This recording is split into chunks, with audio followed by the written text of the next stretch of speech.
otherwise, I think straight on to the BA Contemporary Dance Q&A. So I think I'll ask you to introduce the programme in a second, Colin, but I think first, it's only right that we ask you, Sam, why you chose Trinity Laban and what made you choose here over some other universities. Hello, everyone. I chose Laban. I started coming to Laban. I was doing the adult classes when I was doing my A-levels. And then one of the teachers there, Hannah Cameron, who teaches on the BA programme, she said to me, why don't you apply to go to Laban? And also my teacher who was teaching me for A-level also went to Trinity Laban. So I was very interested in applying, and I could tell just as soon as I walked in that I wanted to go to Laban. I had it in my head. I applied for other places. I'd applied for Roehampton, Middlesex, and I'd got into all of those places. But for me, just Laban stood out amongst everything else because it felt very warm.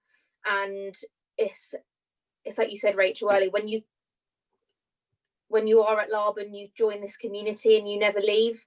I mean, I say this, I've never left because I've been here for years now and I'm not going to leave. So yeah, I feel like it's an environment that is very comfortable and safe, and everyone's accepted, differences are embraced, and I think that's a really lovely quality to have in an institution. Okay, brilliant, thank you. And I should say as well, we're also joined by Malachi, who you heard from earlier, who is also part of the BA Contemporary Dance programme. So Colin, yes, probably best if I hand over to you, maybe just to say a couple of words about the BA Contemporary Dance. I know that we did send out a video to everyone already that has the full presentation, but yeah, perhaps if you can do a little introduction. Yes, thank you. So the program is, as I've already said, is very intensive, and students are engaging with different experiences throughout their 3 years, so which makes it quite a complex program. So it's not easy to sort of summarize it. But I think, having seen the pre-submitted questions, a lot of the detail will come out as we discuss. So one thing I'd like to just to mention before we start, which will actually explain a lot of the answers that we give to your questions, is that we have a model of training at Trinity Laban, which we refer to as an integrated model. And the integrated model means that you experience a lot of different aspects of dance training on the undergraduate program in contemporary dance at different times during the year, and how you experience those is integrated between the 4 main strands of learning. And the 4 main strands of learning are your technical practice, your creative practice, your performance practice, and what we call investigating dance practice. That really summarizes the theoretical elements, the contextual elements of dance study, plus any professional development areas. So the preparation for you to enter the dance industry upon graduation. We will return to those 4 strands later as we discuss the responses to your questions. But it's just worth knowing that that's the way we approach it. So there's no typical day, and we get this question a lot. What's a typical day look like? Well, a typical day in 1 week won't ever appear again, because it very much depends what you're doing. The components that you experience on the undergraduate program vary in length. You can look at technical training, and of course that will last throughout the whole 30 weeks of the academic year. But then you will have very intensive performance projects, which may be 2 weeks, 5 weeks, 8 weeks. Then you will have choreography workshops leading up to you making your own work, which might be 20 weeks. Then there are theoretical subjects that may be 10 weeks long. So there's no typical day, although Sam's done a fantastic day in the life of. So I'm not saying that that's not true, but that is one particular day in Sam's life. But what I'm saying is that things vary enormously during the year, and whatever you're doing, everything else integrates into it. So if the primary focus at any one point is an intensive rehearsal period, then the technique that you experience will support that, and the number of classes and the intensity of those classes will be it will take into consideration that you are in the middle of an intensive rehearsal process. Likewise, if you're approaching a choreography assessment, or you're about to give a verbal presentation as part of one of your theoretical subject areas, or write an essay, then the focus shifts slightly towards that. And so the number of choreographic workshops and the number of technique classes might change to accommodate that focus. So it's what we call integrated, and I'll be referring to it again, no doubt, when we talk about your questions. Okay, great. Thank you, Colin. Okay, so we've got a lot of questions to get through, and I can see that some are already coming in the chat. So again, please do write your questions in the chat, and we'll try and get through as many as possible.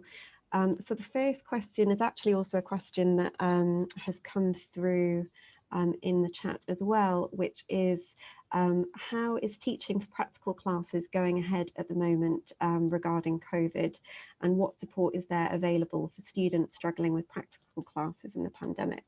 So Colin, maybe if I go to you for that one. So currently we're offering blended learning.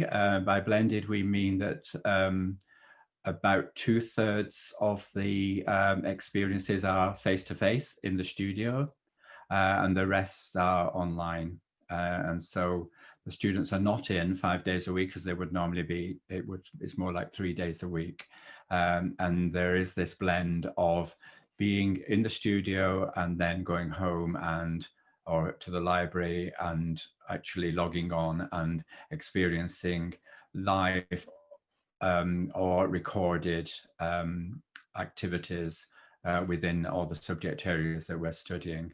So that's the way we're offering the program at the moment, and there's support for people in place, especially those who maybe are self-isolating or in quarantine. There are extra classes for those people online so that they're not missing out too much. But it's working very successfully from our point of view and from the feedback we get from students in terms of the balance of what you get in the building and what you experience outside of the building. Great, thank you. Malachi, I don't know if you can talk of your experience as a current student going through this. Yeah, so I find that the practical classes are like pretty much the same as they were. We just we're in smaller classes and we have to socially distance. We have to make sure that we're not getting too close to anyone. But otherwise, like the quality of teaching, both practically and the online lessons that we have, are just both absolutely fantastic. But I've really enjoyed second year, even though it's different to first year. I've still really enjoyed it. And I feel like I'm getting a lot out of it. Okay, great, thank you. And again, just to give another little plug to Sam's video. So it's a new video that we've created, which is a day in the life of a BA Contemporary Dance student. And that was it filmed last Tuesday, Sam? Yeah, last Tuesday. Last Tuesday. So if you want to see very visually what practical classes look like at the moment, do go and have a look at that, because that was filmed just last week. Okay, so then moving on to another question that we've had. So this is from Sunny, who's asking about the level of ballet training. So what's the level of ballet training, and does it include any point work? Is that a question about the level that we teach, or the level upon entry, upon audition? I assume the level that we teach, but Sunny, do let me know if I've misunderstood that question. That makes sense, because of course we are a contemporary dance training institution, so that's what we focus on. We do have classical ballet classes, and we do value the role of classical ballet in the training of contemporary dancers, but we are aware that our applicants come from a wide range of backgrounds, and some will have been very heavily schooled in classical ballet from a very young age, and others may have come to it later, and some may not have done very much at all. So we know that, and we take that into consideration at audition, and we level classes accordingly. So we will, if the people are absolute beginners, then they will be obviously placed where they will learn at the same pace as people with similar experiences, and other people who are more advanced can work with other people of a similar experience also. And Okay. second part, no, there's no point work. Okay, great, thank you. And Zosia, do let me know if I've asked that question wrong. So we've got a question about performances. So how many performance opportunities are available to students throughout the year? In the first year, we have something called Performance Project. And Performance Project runs through most of the year and is in two halves, really, or two sections. The first section, which is about exploring all the various elements that go into creating a dance performance, results in an internal sharing. So there is a performance, but it's not a public one. But then that is further developed, or the learning from that experience is further developed into a public performance, which happens at the end of the first year. So it's about mid-June time. Then in the second year, we have a performance project, which is called Dance Repertory Project, where we take works from the historical repertoire, and we choose different works each year and we restage them in our theatre. That again is in June time, towards the end of the second year. And so that's again is a public performance. And in addition, in the second year, there is a selection of work that comes out of the choreography module. So there's a selection of work that we put on the stage as well in front of a public audience. And there's a second selection of work that's also shown in the studio theatre rather in the main theatre. And again, you can invite people to that, but it's mainly sort of for students and staff to witness. And then in the third year, there are more performance opportunities. There's something we call commissioned work, which happens twice, at the beginning of the academic year and at the end. In both cases, it's 5 weeks of working with a choreographer who will create a new work with the student group that they have, usually 4, sometimes 5 pieces. And over 5 weeks, there's a rehearsal process that culminates in the creation of the works that are then put on in the theatre over 2 nights. That happens normally September, October, and then we take those works on tour in November, December. And then the whole experience happens again in June, July. But in that case, we don't have the tour because we end the year with the final performances, or again over 2 nights in the Laban Theatre. There is also a third year choreography showcase for those students who elect to undertake choreographic practice as part of their program, but it's not compulsory for everybody. But if you do choose to do it, then we do select work. And there is also the independent research project, which is like the dissertation of any degree program, but obviously most students choose to undertake something practical. So maybe make a piece or make a film or create an installation. And then we select again certain works from that module that are shown on a Saturday in a degree show that we open up to the public. And there are pieces in the theatre, but there are also site-specific pieces in the studio, installations, films showing. So people wander around the building and they see all the different aspects of the work. On top of that, there are also opportunities to perform in the work of other students.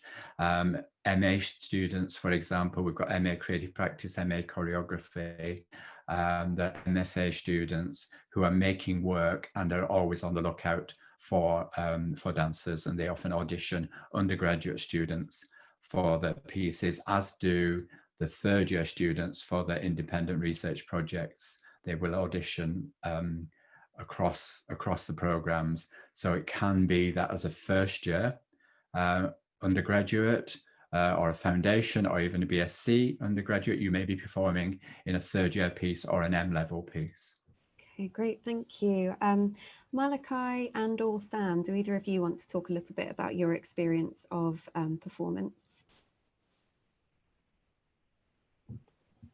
I mean, obviously for BA1, performance was a little bit different because obviously we went into lockdown, but although we weren't actually performing in the theatre, we still had a massive performance opportunity online. Like, we had performance projects and we met with our teacher on Zoom and we got to film different aspects of movement. So we didn't really miss out on anything because we still got to have it premiered on YouTube and we all got to share each other's work. And actually, although some lessons are online, we're looking at dance for camera, which is another aspect of dance that maybe we wouldn't have explored ordinarily. So actually it's worked out quite well, although I say that we are desperate to be performing, but all in good time. When that moment comes, it will be great. But we haven't, I don't feel like, and I know a lot of my peers don't feel like we've missed out massively because we've still got the opportunity to perform. And again, because we are so close as a community, we've been able to maintain that even within lockdown. So it's still been really lovely. Even though there's may not have been able to perform in the theatre, we did perform online, but we also got to perform our own choreographies, which we worked on. We get to perform those in the studio in front of our peers, and they do get uploaded to our like our streaming service within Trinity Laban. So there were still performance opportunities, and they were really enjoyable as well. Thank you. Okay, so I can see quite a few more questions are coming through in the chat. So we've got a few questions about, oh, sorry, I'll just ask this one quickly. So this is from Lennon. He's asking, what are class sizes like, both in regular years and during COVID?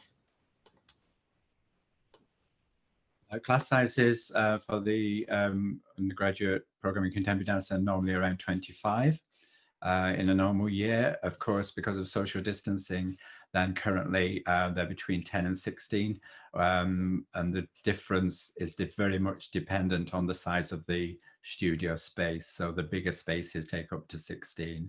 The smaller spaces are more like 10 students in them.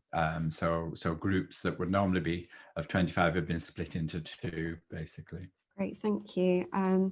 Okay, and I can see, yeah, we've got a few questions about admissions. So Freddie, hi Freddie, I know we've been chatting a bit in the chat. So how do I know if my current level of dance technique is enough? And someone else also asked a question.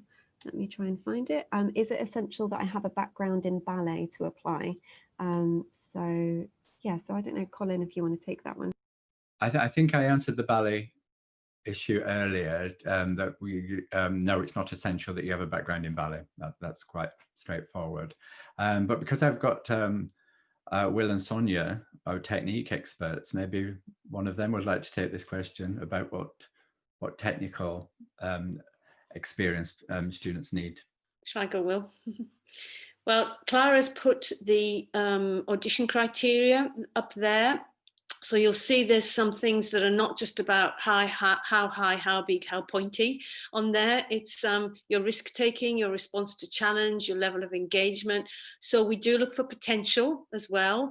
And because the audition process covers different, probably some ballet, maybe some contemporary, or a mix at the moment, and a creative task that, remember, we are, as Colin says, a creative conservatoire. So we're looking for people who have that sense of engagement and willingness and adaptation to creative work.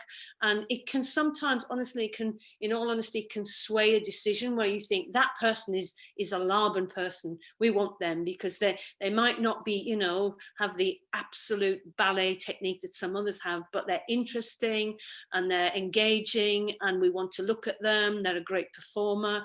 So yes, we are a conservatoire and we have got a high level training, but it's not just about that. It's about looking to see where we can take you as well. So yeah, response to tasks and direction and creative choices, presence, are all factors that we're looking for and assessing in that. We're not just looking for, you know, physical skills and physical facility are important, so we know we can take you somewhere, but look at the rest that Clara's put up there, and that's what we decide, that's what we discuss when we're making those decisions. Will might want to add to that. Yeah, I think the most important, one of the important things, as Sonia said, is potential. So we're looking for what potential our applicants might have and where we might be able to take them. And therefore, your level of experience at the time you audition is a factor, but it's not the most important thing. As Sonia said, how you engage with what we're offering you in an audition situation is probably as important as your physical skill level at the time you audition, because we are looking for people who we can train. We're not looking for people who have already got all of those skills, because you wouldn't then come to training if you're already able to do those things. So we're really looking for what we can give you and where we can take you, as Sonia said. Okay, great, thank you. And I can see, thank you, Clara, I can see that you're writing in the chat some of the entry requirements as well, as you say. So we've got a question: how important are A-level grades to receive an offer? I'm studying psychology, drama and sociology, and that's from Gabe.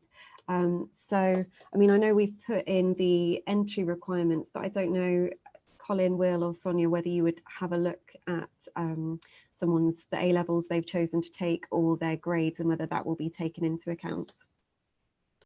For the BACD, no. We are very much looking at the audition, the skills and the potential, as Will says, that are demonstrated on the day. So as long as you pass your 2 A-levels or equivalent, BTEC National Diploma, International Baccalaureate, whatever, and Clara is very hot on equivalences to the requirements. We are less dependent within the BACD on A-level results and A-level subjects, because we have the very rigorous audition process. I was just going to say about the audition.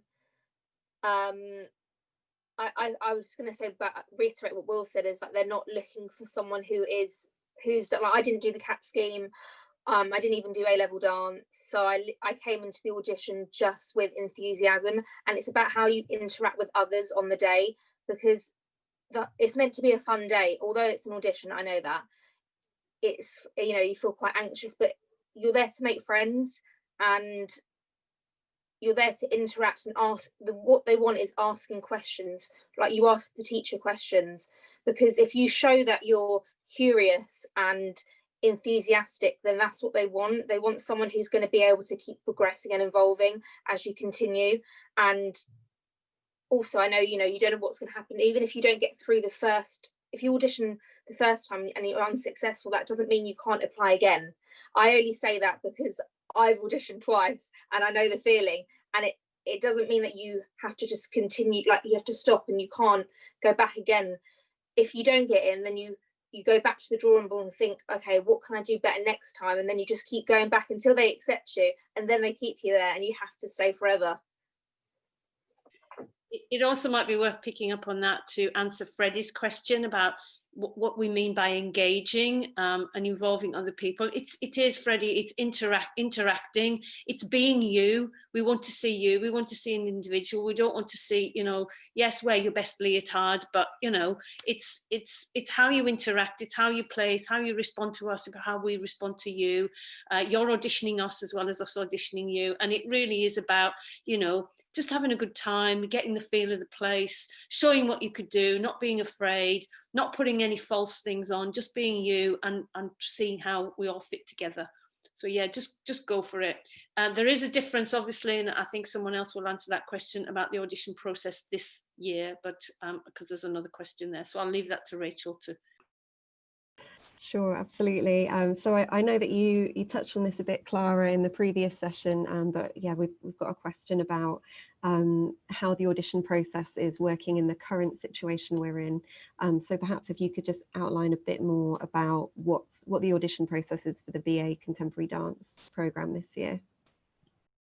Yes, I think I put a link on the chat a little bit higher up, and you can go directly to the auditions page. Basically, there are 3 videos on that page. So you submit first the UCAS application, as I mentioned earlier.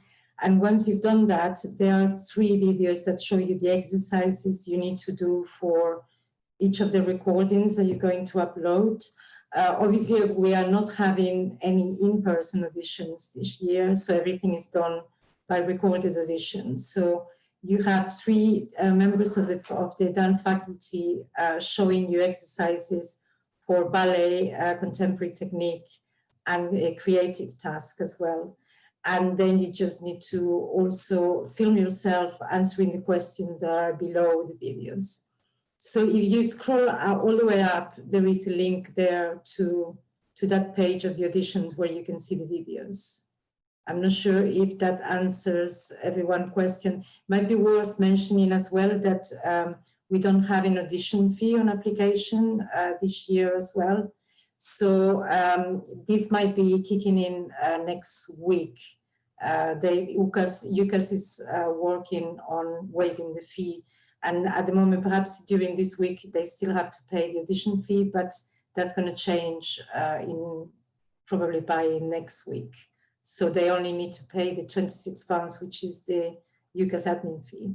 And uploading videos on Embark is free, obviously. I don't know if that answers everybody's questions, if you need any clarification. Yes, I think that's a really good overview, but everyone if there's any sort of follow-up questions to that, do let us know. Just on that note, we've actually got another event coming up on the 10th of December, which is purely for people that are applying this year. And normally we would have an audition preparation day, but obviously we're not, these aren't sort of current circumstances mean that we're not able to run our usual audition preparation day. So we're running a bespoke recorded audition preparation event. It's not a requirement of you to apply, but it's just a chance for you to hear a little bit more about what we're looking for and going through some of those exercises. So that is on the 10th of December. We will put the link in the chat and I will send it around in an email to everyone afterwards, but just to let you know about that. Okay, all right. So I'm aware we've had lots of questions, and so I'm just scrolling back. Okay, so we've got a question here about can I get any financial support from school when I'm a student from Poland? Eva, I'm going to ask you this question. Yeah, so hello everyone, I'm from the student recruitment office at Trinity Laban. So students from the EU were able to receive tuition fee loans through the Student Finance England in previous years. However, because of the post-Brexit situation, this has now changed. So unfortunately, EU students are no longer eligible to receive funding through in the way that they used to be able to in the past. However, we're very aware that we want to encourage applications from the EU, and we are a very diverse conservatoire. So we are thinking of ways that we could offer scholarships for all our students, including those from the EU. So I can share the scholarships page here in the chat. So as soon as more details are confirmed about the scholarships and kind of requirements for those, that webpage will be updated. So just keep an eye out on there. And there also might be, I know that some countries offer kind of funding to their students who want to study abroad. So might be worth investigating also if there's any funding from your country if you're from the EU.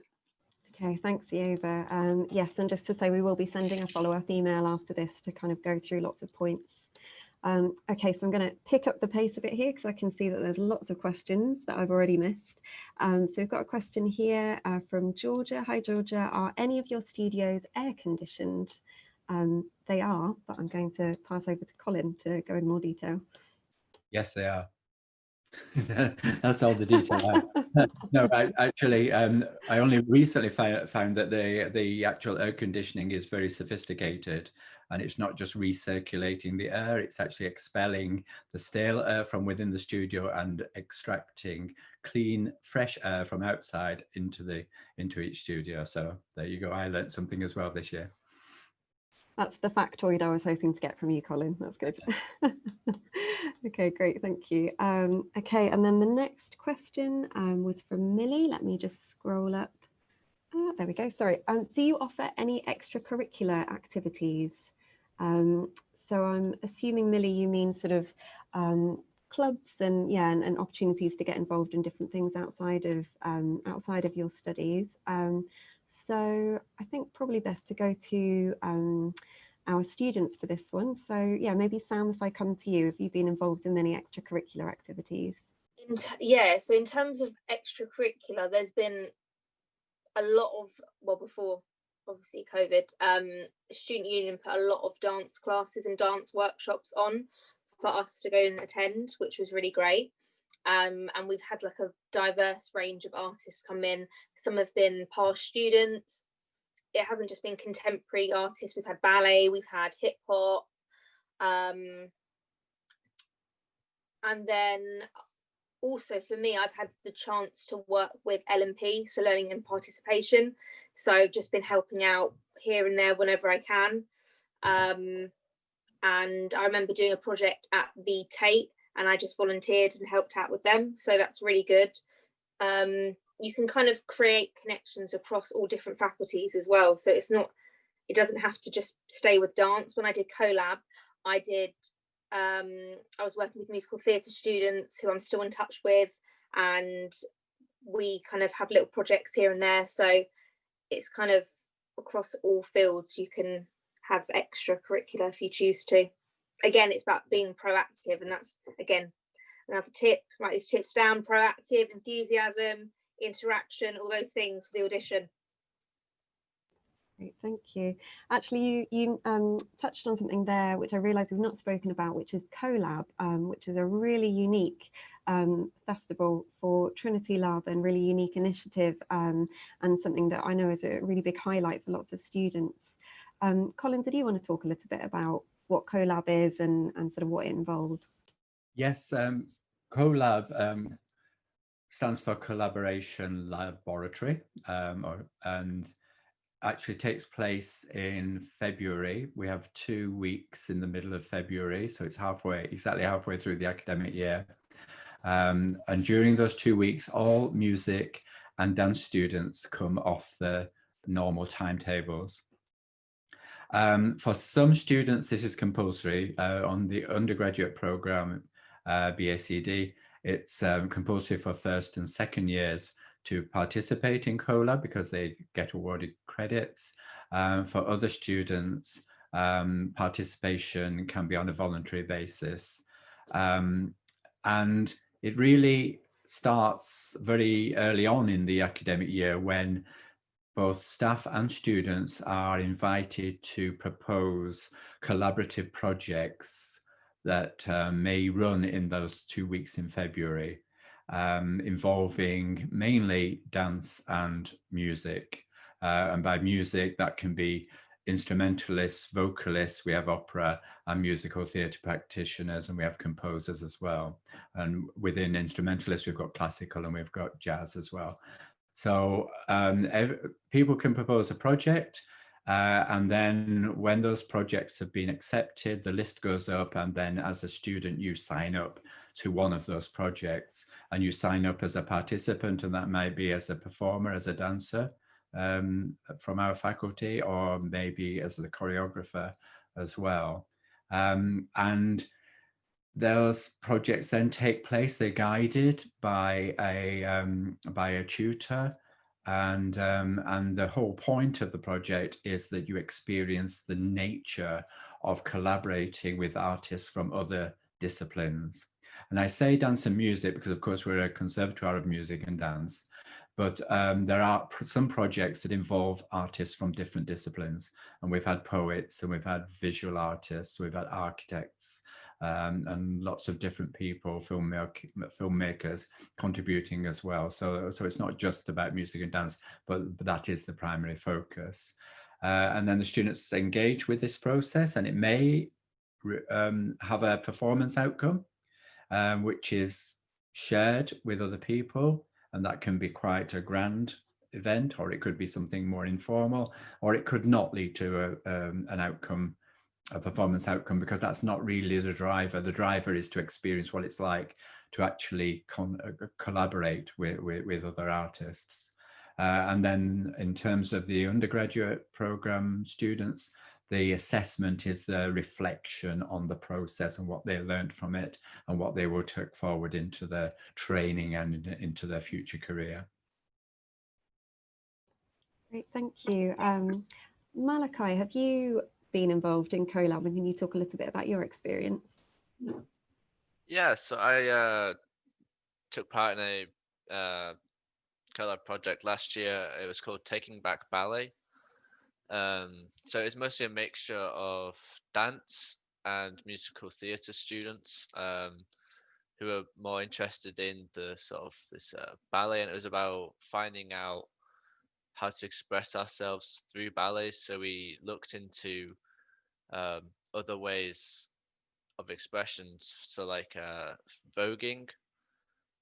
We tried to incorporate that into ballet, and we just really tried to blend it all and find out how we can, what's meant to be very expressive, turn it into something that is actually our self-expression as opposed to telling a story.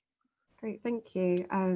Yeah, I mean, that's just one example of so many different projects. Again, I'd really encourage you to keep exploring if you're interested in CoLab, and if that sounds like something that you'd be interested in, do have a look on our website. We've got some amazing videos and loads of examples of all the different projects that students have come up with.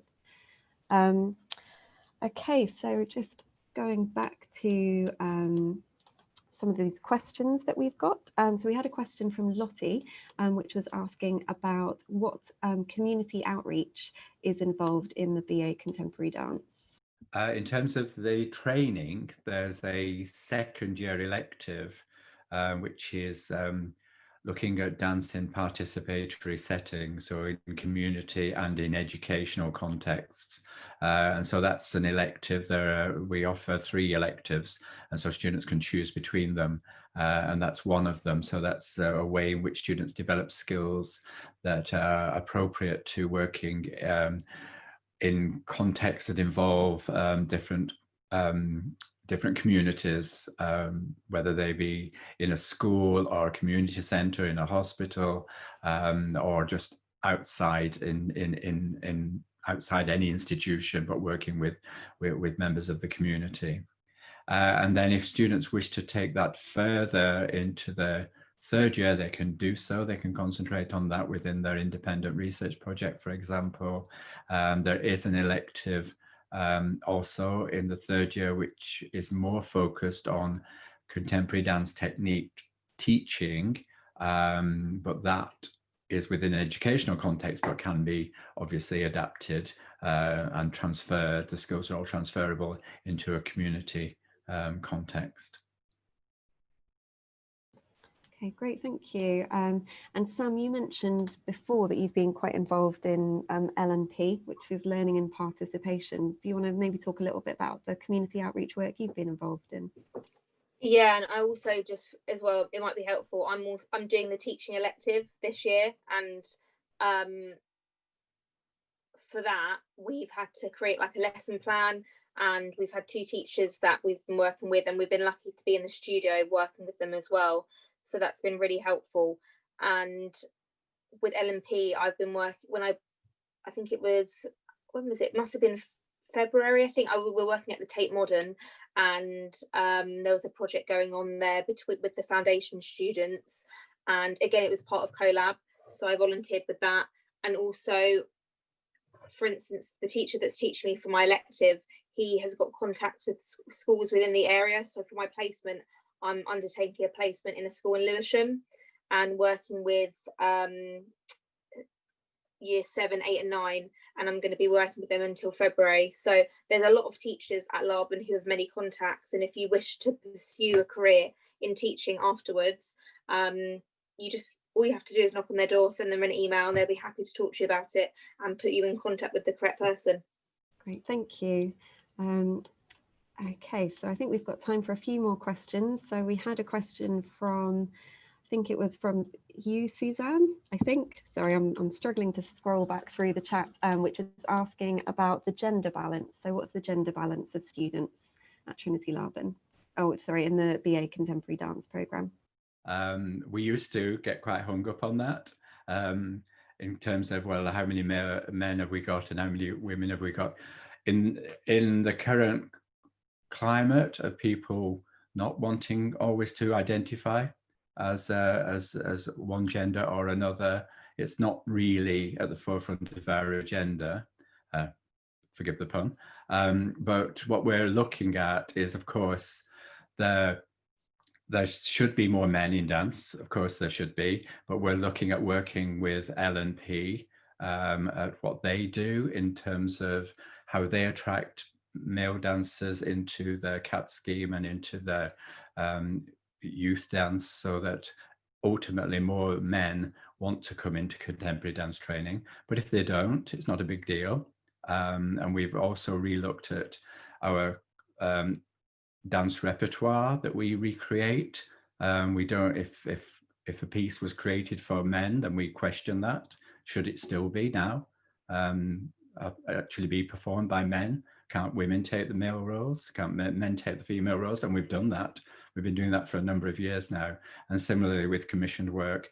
So if we have a choreographer come in and say, well, I need 6 men and 4 women, we say, why? So it's about questioning those tropes about gender related activities that are really going out of fashion now. Okay, we've got a question here from Emma. Sorry, I realised you did ask this earlier on, Emma, and I missed it, which is, what is learnt in theory?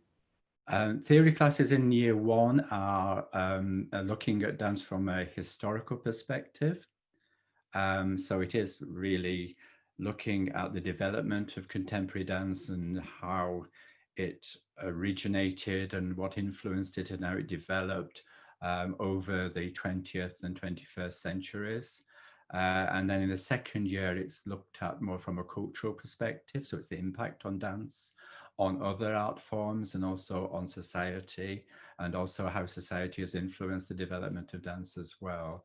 So those are the main sort of aspects of our sort of dance cultural theory that we explore. Yes, Sonia, I can see you've got your hand up.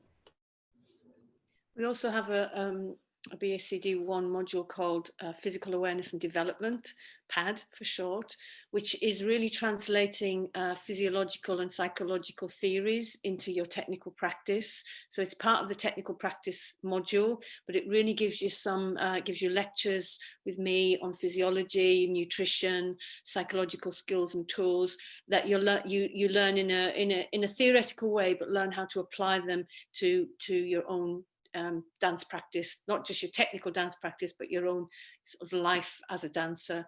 So that can be classed as theoretical, but it's really to support the practical work as well.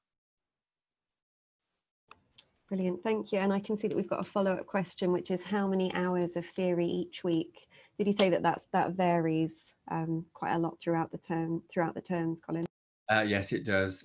So you would normally, when we have theory classes, you would normally have a lecture, which might be an hour, and then a seminar, which will be an hour and a half, for example, per week for 10 weeks, 15 weeks, depending on how long that particular theory class runs. But it is important, picking up on Sonia's point, to know that we don't differentiate so much between theory and practice. It's easy for me to say dance history and dance culture, that sort of can exist in a bubble. But so many of our practical subjects also involve a theoretical understanding and knowledge that is imparted And so although you're in a studio, and this is true of Pad, isn't it, Sonia? Although you're in a studio, it doesn't mean you might be moving. You might be lying on your belly, taking notes into your notebook. So there's this mix, everything mixes theory and practice.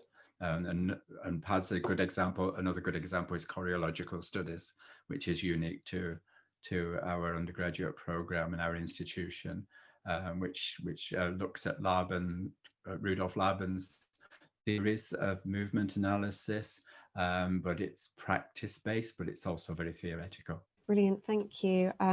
So I can't believe the time. It feels like it's just completely flown by. So we're nearly at 6:10 now, and I really want to make sure that we have a chance to have a break, because I think that's really important. We've all been on lots of Zoom calls for lots of time recently. So I think just as a final question before we go on a break, I think I'd like to go back to you, Sam and Malachi, as current students. So what is one piece of advice that you would give to people on this call who are thinking about studying contemporary dance? So I'm going to start with you, Malachi. I would say just be open to new ideas. So many new ideas are thrown at you here. Just like whether that's what dance is or what could be dance. Just different ways to experience dance. There's so many different concepts and ideas, and trying to take it all in can be overwhelming, but like to just be open to it all and to say, oh, this part interests me, to really dig into that and go and research that, maybe in your own time, dig into it and find out what it is that that interests you. Yeah. Great, thank you. And how about you, Sam? I think for me, I'd say to just stay curious and be constantly willing to adapt, change, and accept the fact that not every day is going to be amazing. There's going to be days where, you know, I thought after BA1 that I was going to be ready. I thought a ready dancer, but it's not the case. Every day you're learning something new, and the fact that you fail is actually brilliant, because that is when you actually improve the most. You don't always realize it at the time, but as you progress, you go, oh my God, you know, I think back to things I couldn't do in BA1 that I can just do really easy now. And as each day goes on, you realize how much you're progressing, and you just have to be curious and be willing to the fact that things are going to change and you're not going to be a finished product. You might not even be a finished product after the third year, because every day you're learning something new within dance, and that's why it's so exciting, because every day is so different. So